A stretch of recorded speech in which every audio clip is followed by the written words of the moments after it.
Bonjour à tous. Au programme aujourd'hui, on va aller faire le point sur Hermès. Hermès qu'on va aller analyser notamment en journalier, qui a peut-être atteint un point bas. On ira voir ça ensemble et puis comme d'habitude en fin de vidéo, on ira voir le SP500 et le Nasdaq pour le marché américain ainsi que le CAC 40 pour le marché français.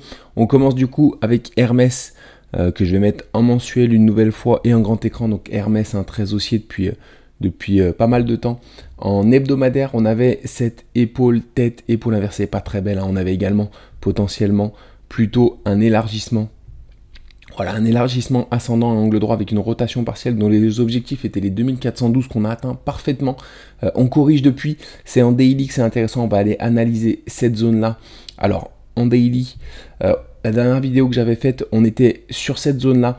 On avait identifié une cassure baissière de ce triangle descendant avec cette zone de support ici et cette zone de résistance ici. Les objectifs de ce triangle descendant sont les 2033 ici, sachant qu'on a un gap ici qui peut être partiellement comblé comme on l'a fait à cet endroit-là. Alors, est-ce qu'on va aller rejoindre les objectifs? On les a pas atteints encore. On est parti combler partiellement le gap et on a rebondi. C'était une possibilité qu'on comble partiellement ce gap, sachant que c'était un gap de rupture et que les gaps de rupture sont très souvent des supports importants, surtout lorsqu'ils sont comblés partiellement. Alors ici, du coup, on revient sur la zone de support qui désormais joue le rôle de résistance. Elle a joué le rôle de résistance ici, à cet endroit-là également, et à cet endroit-là également. C'est cette zone de résistance du coup qui va être déterminante pour la suite. Si on la casse par le haut, d'après moi, on n'aura pas de mal du coup à casser cet élargissement descendant. Du coup, cet élargissement descendant par le haut, tout simplement parce qu'elle sera difficile. Ce sera difficile. On aura une confirmation en tout cas de nouveau départ haussier. Le scénario que je privilégie, si on la casse par le haut, c'est un throwback pour repartir vers le haut et casser par le haut cette grande figure, sachant que si on casse cet élargissement descendant à angle droit par le haut, on aura un objectif qui sera un peu plus important et qui nous laissera envisager la cassure de cet élargissement descendant, donc des objectifs encore plus importants. Voilà, les objectifs seront au minimum les 2360 si on casse cette figure. Alors je vais vous la tracer parce que je vois que je ne voulais pas tracer cet élargissement descendant à angle droit qui est ici avec une zone de résistance ici et une zone de support à cet endroit là. C'est des figures qui sont très puissantes. On est susceptible, avant de la casser par le haut, de faire une rotation partielle pour repartir vers le haut également. Autre scénario bien sûr, c'est une nouvelle rotation ou alors une nouvelle chute ici qui nous laisse revenir, combler totalement en tout cas le gap et rejoindre le support de la grande figure pour repartir ensuite vers le haut et également rejoindre peut-être l'ancienne résistance de l'épaule tête-épaule ou de l'élargissement descendant angle droit en hebdomadaire qu'on a vu, cette zone ici. C'est une possibilité également. Ça va dépendre en tout cas de la manière dont on va réagir sur cette zone, cette ancienne zone de support qui va désormais encore une fois être une belle zone de résistance, les 2222, c'est vraiment une zone déterminante et c'est ce qui va déterminer du coup la suite du cours de Hermès. Si on la casse par le haut, encore une fois, je nous vois mal revenir vers le bas et je nous verrais bien casser la figure d'élargissement, cette figure avec cette zone de résistance ici et cette zone de support ici. Voilà, casser cette figure par le haut pour aller rejoindre des niveaux bien supérieurs. Alors je vais calculer les objectifs tout de suite de cette figure si jamais elle était cassée par le haut. Alors je pense qu'ils sont assez importants. Ils doivent être autour des 2700. Du coup on repartirait sur une sorte de boulon. Alors je vais placer la cassure ici par exemple.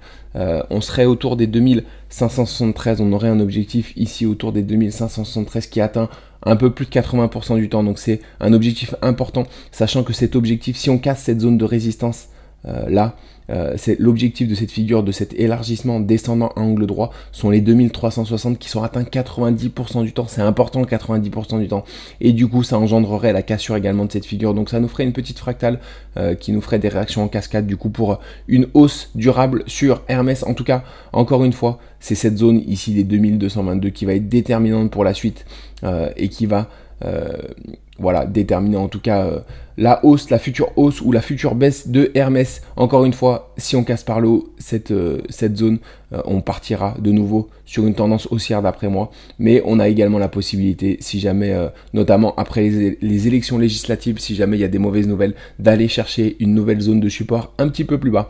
Voilà du coup pour Hermès, pour la mise à jour sur Hermès. On va passer désormais sur le SP500.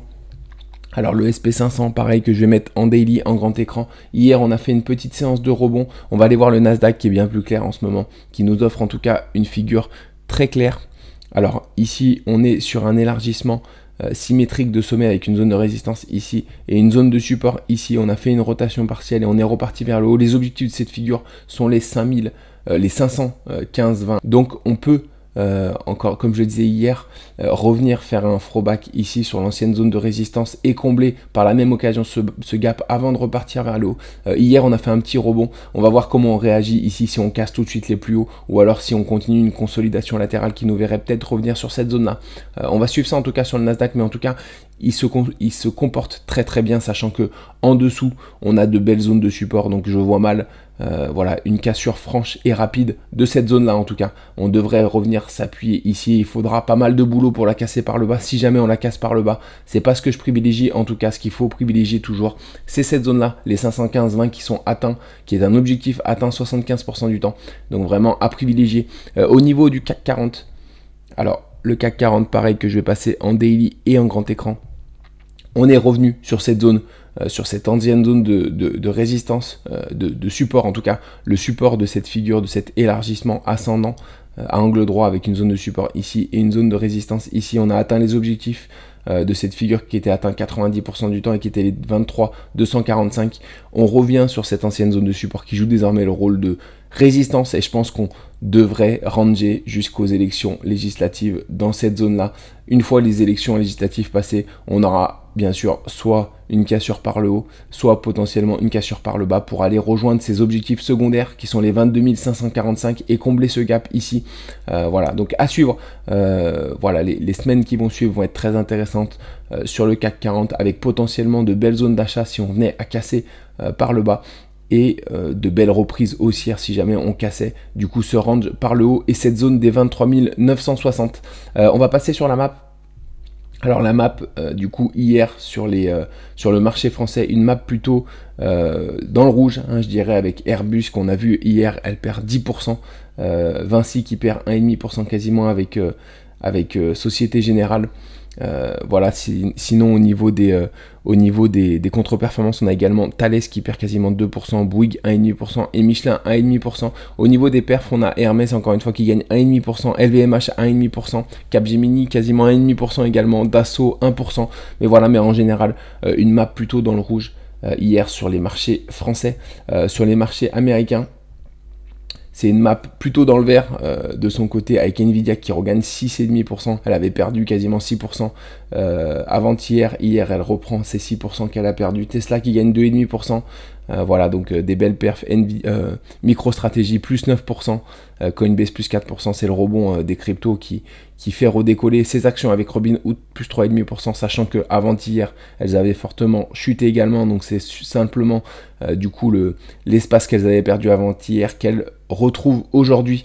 Voilà, au niveau des contre-performances, on a Home Depot qui perd 3,5%, Nike 2,5% et IBM 1,5%. Voilà, mais une map plutôt dans le vert pour les marchés américains. Du coup, c'est tout pour moi. Aujourd'hui, on va suivre la séance, notamment du CAC 40.